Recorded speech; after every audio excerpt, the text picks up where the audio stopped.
Hello and welcome to the Champions Adjust Sports Talk Show. My name is Aaron Machbitz. This is episode 10 of the Champions Adjust Sports Talk Show. And this talk show is sponsored by, well, you guessed it, Champions Adjust, which is a sports performance brand where we have apparel, a merchandise. We release a podcast episode every single day, including this sports show once a week. But more importantly, Champions Adjust is really run by our mindset program. And you can go to our website, champsadjust.com, for all your mindset and mental skills needs. We have online classes, we have live classes, we have ebooks, we have everything you need to enhance your mindset specifically for the young athlete. So that's the cheap plug about Champions Adjust, as this is the Champions Adjust sports talk show. But let's jump right in to a topic that I don't normally discuss, but when you get a text from your buddy Joel and it just says Luka this morning, then you got to look into what happened in the NBA, especially what happened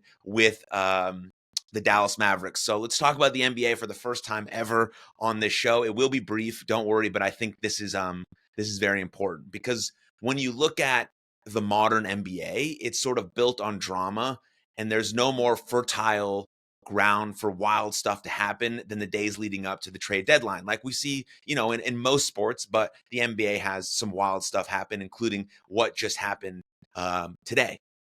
But absolutely nobody could have seen this coming, right? The Lakers and the Mavericks have agreed to a three-way trade with Utah that sends Anthony Davis to Dallas, and if you haven't heard already, brace yourself, Luka Doncic to the Los Angeles Lakers. Yes, Luka, one of the best players and scorers in the entire world, will now play for the Lakers alongside LeBron James. So while you're trying to digest that, here are like the full details of the trade. Lakers get Luka Doncic, Max Kleber, and Markieff Morris. The Mavericks get Anthony Davis, Mark Christie, and Lakers 2029 first-round pick. And the Jazz, who were included in this three-way trade, get Jalen Hood-Schifino, a 2025 second-round pick via Los Angeles Clippers, and the Mavericks 2025 second-round pick. So there's that. But obviously, let's just grade some of the trades, just including the Lakers and the Mavs. I mean, it's pretty obvious who got the better deal, but obviously the Lakers get an A+ for this trade. There's no other way to look at this, really, right? Factoring both the age and production, the Lakers just scored what is probably the most coveted, basketball player in the world, not named Victor Wembanyama, right? Doncic is only 25 years old. To land a player this good and this young in a trade is just absolutely bonkers. You honestly might never see a score like this again in our lifetime. And so it almost doesn't even matter how Luka and LeBron will pair together or whether they'll have any chance of holding up defensively, which they will not. We saw Luka play defense in the finals last year against the Celtics, but because for the Lakers, the short-term implications of this deal aren't nearly as important as what this does for them long-term, right? Assuming they lock up Doncic on a max deal as soon as humanly possible, just because his ability to score the basketball is unparalleled. And then, obviously then you get the Mavericks, get an F, potentially upgrading to like a C+ for this trade, just depending on how you look at it and long-term implications. So here's the weird thing about this trade, though. I do believe, and I think what I've researched and most people believe, that the Mavericks are in a better position to win a championship with Anthony Davis, assuming, full postseason health, than they are with Luka today, right now. And yet they still get an F, potentially a C, because you just can't trade Luka. Like, you just can't unless your hand is absolutely forced and something like catastrophic is happening in the locker room or with Luka or something like that. Because upon first hearing the news, that was my only rational explanation for the deal, is that the Mavericks had been forced by Doncic behind closed doors. He must have, told them that he wanted out, or he was having a terrible time, or that he didn't want to wait until next season when word would get out and they would lose any sort of leverage. That's really the only thing that I can think of. But maybe it wasn't that, maybe it was that. I haven't heard any rumblings, but that's where my initial sort of rationale came when Joel texted me about this trade. And in 2 years, when Davis is 34 and Kyrie is 35 and Doncic is off winning MVPs, they're going to wake up in the morning in a cold sweat, right? Running what the hell happened and why they gave away the best player that's ever been in a Mavericks uniform, maybe outside of Dirk Nowitzki. Sort of the same way that the Hawks, for as good as Trae Young has been, and for as justifiable as the draft day trade looked upon paper, they'll never get over giving up on Luka, just like the Mavs gave him away, and coincidentally, like the Hawks as well. I just don't know what else to say here, right? I think it's ludicrous. Everyone in Dallas who lives here thinks it's ludicrous. Again, I may have entirely different thoughts on this in a week, in a month, or a year, or in 5 years. But right now, in this moment, as I speak, this is how it shakes out in my head. Yes, again, the Mavericks are better positioned to win a title with Davis this season than they would have been with Doncic, yet they still have made a massive mistake. And so that's the NBA talk. That's as far as I'm going to get with the NBA. I literally have no idea what else is going on in the NBA or who's good, who's not. I just got this text from Joel this morning, had to look into it, wanted to give my thoughts on it since I'm doing this sports show today. And so there's my NBA talk, but that's enough. That's enough of NBA talk. We got to move on. So now let's talk about a very important subject: how the NFL is now the WWE. It's so funny how just so many conspiracies and rumors come out, and how the NFL is scripted and it's rigged and yada yada yada yada yada. But it's so funny because I'm a former professional wrestler and I absolutely love WWE, which I'll probably mention a bunch of times throughout this next segment. But it's so funny that people are just claiming now that the NFL is 100% WWE. Because, like, according to some, the NFL playoffs are rigged. They're totally rigged. They're totally scripted. The referees favor Kansas City Chiefs. It's all a conspiracy to hand the people who love Andy Reid and adore Mahomes and just want to see Kelsey and Swift, win their third consecutive Super Bowl championship. Not that they're a good fucking team and they win when it matters most and they play great when it matters most and they have great players and those players show up, And so for these actual charges to stick, that people who actually think that the NFL is rigged, there has to be evidence and motive need to be established. So I've discovered some evidence that might lead to a potential, case could be made for this being a bit rigged and being a bit scripted. So let's break it down, right? You had that ruling that Chiefs receiver Xavier Worthy made a catch deep in Bills territory on a 3rd and 5 desperation pass from Patrick Mahomes with about 3:13 remaining in the first half. Replays indicated the ball stuck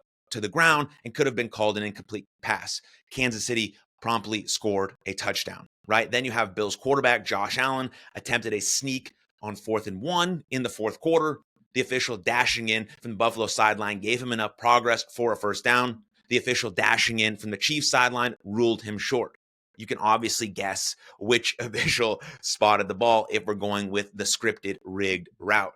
The Chiefs took over possession and promptly scored a touchdown and a 2-point conversion to erase a 1-point Bills lead and seize control in that eventual 32-29 win that sets up a second Super Bowl matchup with the Philadelphia Eagles in 3 years. That kicked them off into the Super Bowl, which gives them the actual opportunity to have this three-peat, which is everyone is talking about in terms of this rigged script thing. And so those couple plays came a week after officials were roundly and probably rightly criticized for 2 calls that benefited Mahomes in the Chiefs playoff win over the Houston Texans. One was the roughing the passer and the unnecessary roughness penalties that didn't look so rough on replay. And you heard a lot of people talk about those throughout the weeks leading up to the Bills game. And so you have this during, also on top of that, right, really sort of stamping home this point, is that during the Chiefs' current 9-game playoff winning streak, they have not been called for a single roughing the passer penalty and only 1 unnecessary roughness penalty. Their opponents have been called 6 times for roughing Mahomes and 4 times for unnecessary roughness. Now, that's reasonably sounding and damning evidence, even if it's mostly anecdotal, but we do have eyes and we do watch the game and we do have a replay, so we can see some of the things that are potentially unfolding and what could lead you to believe that the NFL is now the WWE. But what about motive? That is sort of where this conspiracy theory loses its legs. Why would the NFL, and even more specifically, why would NFL referees want the Chiefs to win? Now, I guess money could be involved, potentially money's always involved. So Mahomes can add to his already, unbelievably large endorsement deals of Adidas and Oakley and Head and Shoulders and State Farm and Bose and DirecTV and Essential Water and EA Sport. Like, isn't that enough? What else does he need? So we can see more commercials of Coach Andy Reid Babylon with Bumblewski, Bumblewski, Bumblewski. Kind of funny, but it's sort of a, what, we need more of that. So that's why the Chiefs are favored to win or rigged to win.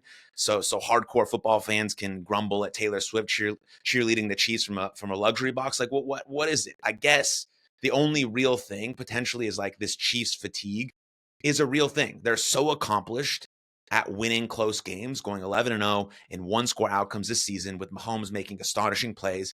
It must seem to fans of opposing teams that the whole thing is just rigged. It's scripted. It's WWE, whatever, right? But the NFL has no reason to secretly force the officials to swing calls toward Kansas City unless there is a bunch of money involved, which I don't know where it would come from. I don't live in those circles to understand who's paying who or what could potentially be the case. But I understand there's a ton of anecdotal evidence that might lead you to believe that it's scripted or rigged, or it's at least leaning to one side. And so officials also have no reason to purposefully blow calls unless they're getting paid money to do so, which we might never, ever find out. But according to Mike Prairie, the rules analyst for Fox Sports and former head of NFL officiating, said this: the fact that the officials are looking out for any team or any individual is an absolute myth. He said that on the Rich Eisen show. You don't want to get fired. You want to be right. People say that they don't know a damn thing about officiating until you put the uniform on, until you have to make those quick judgments. Get off my train, period. Now, he has a point, right? Of course he has a point, right? If you're not doing the actual thing, it's hard to sort of critique what might happen in the moment, right? You're sort of just, Monday morning quarterbacking, which is what sports talk is all about. That's all we do. We're obviously not the ones like playing in the game at the time, making those quick judgment calls. We don't know the ins and outs. We don't know what's happening in real time. We're just speaking about it, after the fact, and giving our insights and anecdotal evidence and thinking about, other things. Also talking about things that could get a bunch of clicks, because that's also important when it comes to having a large audience for a sports show. You're going to say stuff that might be egregious, and saying that the NFL is now the WWE and everything is scripted and it's all shit.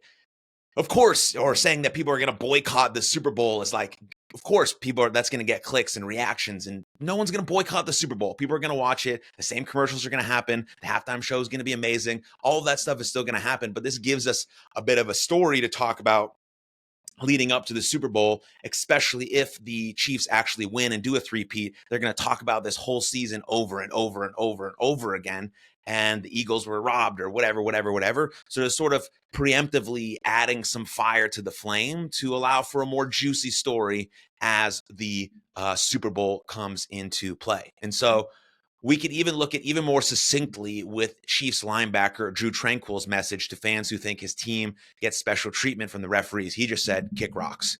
So again, maybe there is an argument to be made that the NFL, so maybe there is an argument to be made, right? Again, I've stated that, some anecdotal evidence. I understand that people are frustrated. I get the Chiefs fatigue. I get all of that.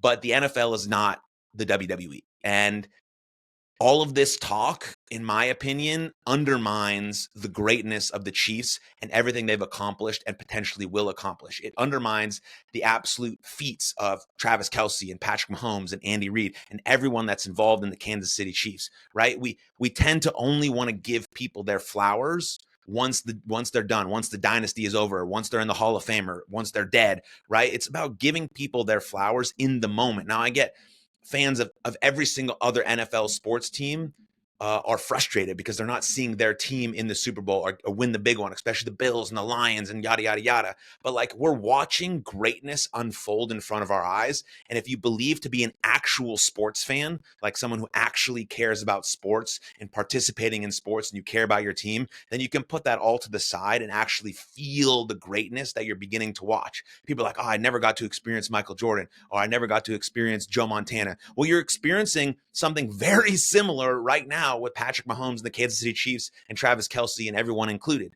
You're seeing someone perform at the very highest level. You're seeing someone win 9 straight playoff games or 11 one-score touchdowns. It's about a mindset and a standard and a culture that every high-performance team can replicate. Whether you're in business, in sport, it doesn't matter. If you want to win consistently, you don't focus on the outcome. You focus on the work and the daily actions and the process that are going to lead you to that outcome. And that's what the Chiefs do over and over and over again. That's why they can win close games. That's why they can win back-to-back Super Bowls and potentially win a third Super Bowl. Yes, again, there's arguments to be made and there's evidence. We can see it with our eyes that some things might be rigged or might go their way or this or that, but they're always going to try and protect the star players. They did it with Tom Brady. They try to do that with LeBron James because people want to see the star players play. So you're going to try to protect them in little ways because that creates revenue. And revenue and money is everything. It drives everything. So if Patrick Mahomes is not on the field, less people are going to watch the Chiefs. So of course they're going to protect him in certain ways, but that doesn't mean that everything is rigged and everything is scripted unless everyone's just getting paid off, which again, I have no idea. But I like to choose the optimistic route of saying like, let's appreciate someone's greatness while it's happening, because again, I'm a former professional wrestler and an absolute lover of WWE. You should have watched the Royal Rumble. It was amazing. And you should watch everything that leads up to WrestleMania, which happens in April in Las Vegas. And it's hella fun to speculate and make arguments for this because it's cool to think about these sort of conspiracy theories and if professional sports are really rigged and if WWE is the only sports entertainment that actually tells you that, it's scripted and documented and this is how we planned it.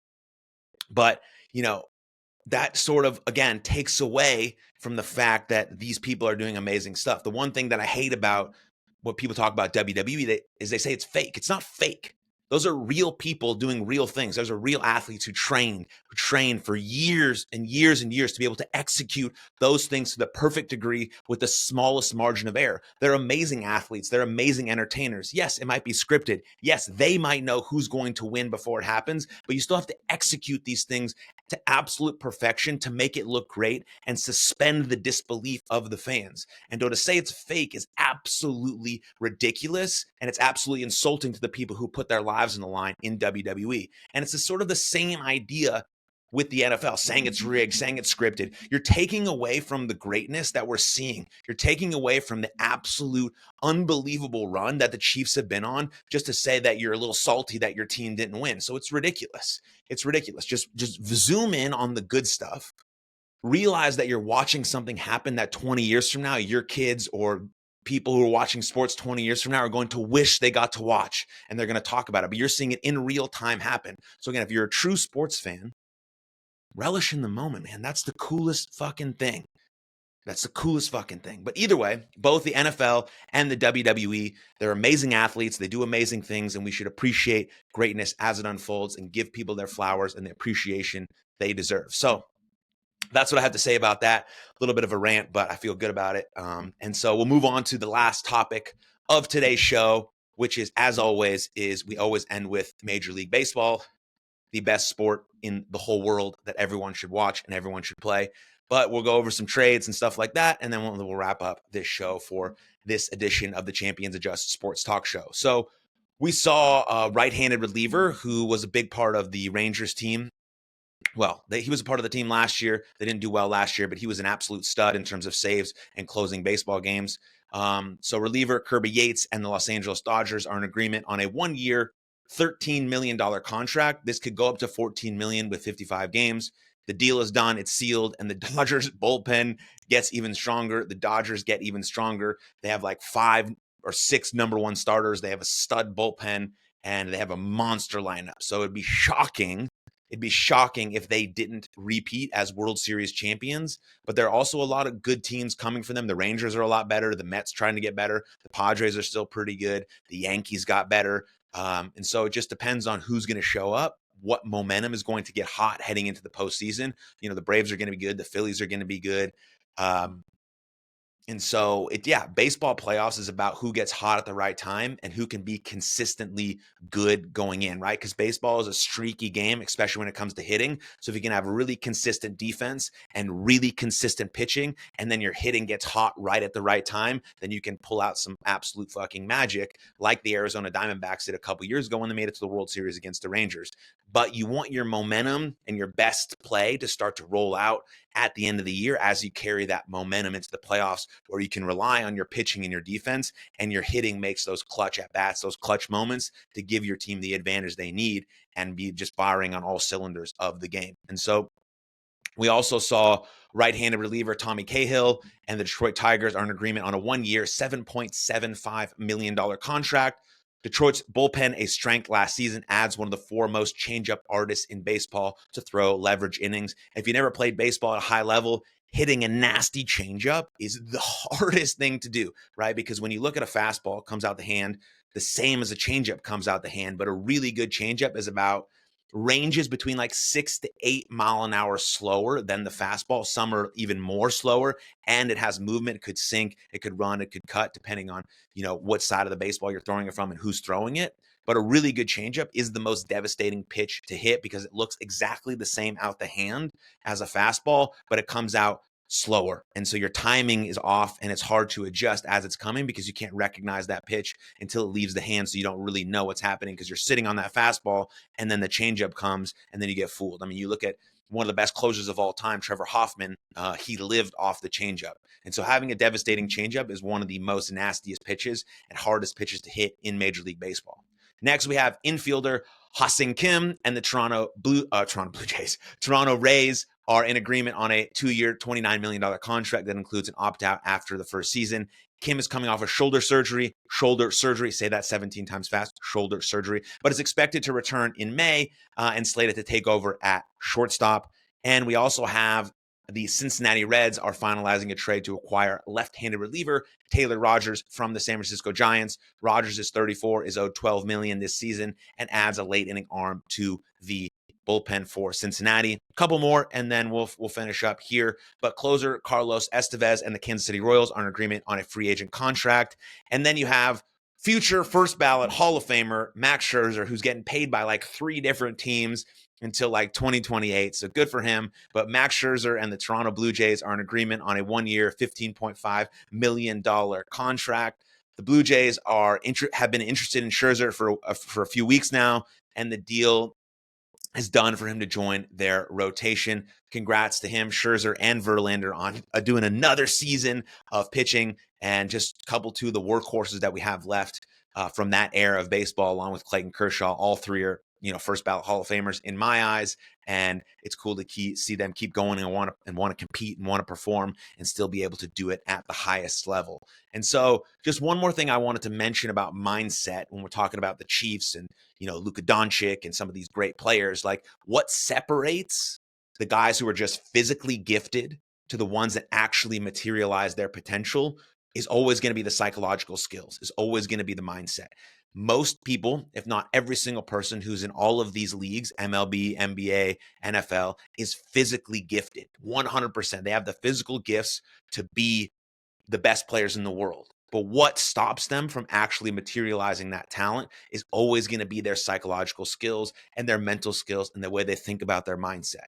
Because we can train as human beings, especially as athletes, we can train 3 things: our body, our craft, and our mind. Most people, until recently, focus on their body and their craft, right? You have to focus on your body. You have to be strong, fast, agile, mobile, healthy, right? All of those things are important, and you can work on that consistently. Of course, you have to work on your craft because you have to acquire the skill to be able to participate and compete at the highest level. So you have to work on your body and your craft. But what's going to separate you from everyone else, now we're learning this at the highest levels, even in high school, in college, and definitely in the pros, that what's going to actually set you apart, what's going to set your physical skills, your craft, and your body above everyone else so you can actually be the best version of yourself on the most consistent basis, is going to be those mental skills. So body, craft, mind. You have to train the mind just as much as you train anything else, or else you'll never realize your potential and never make it to the top level you could potentially be. And you'll leave all of this untapped potential just dormant because you never focused on the psychological skills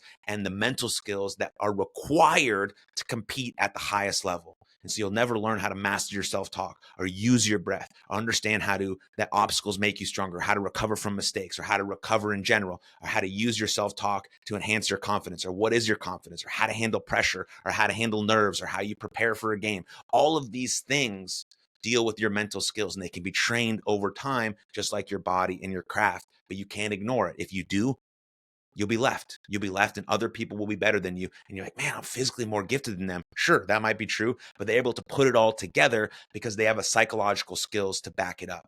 And that's important. And so if you're a young athlete or an athlete, or really anyone in this world can work on the same psychological and mental skills that athletes use to drive their performance to be the best version of themselves in any domain that you want. I just use sports and athletes as an example because we see them in the public eye. And I think that's very, very important. So again, if you are a parent of a young athlete, send them over to champsadjust.com. Check out all the mental skills classes that we have available, and let's get them going and working on their body, their craft, more specifically, working on their mind. So thank you very much for tuning into another episode of the Champions Adjust Sports Talk Show.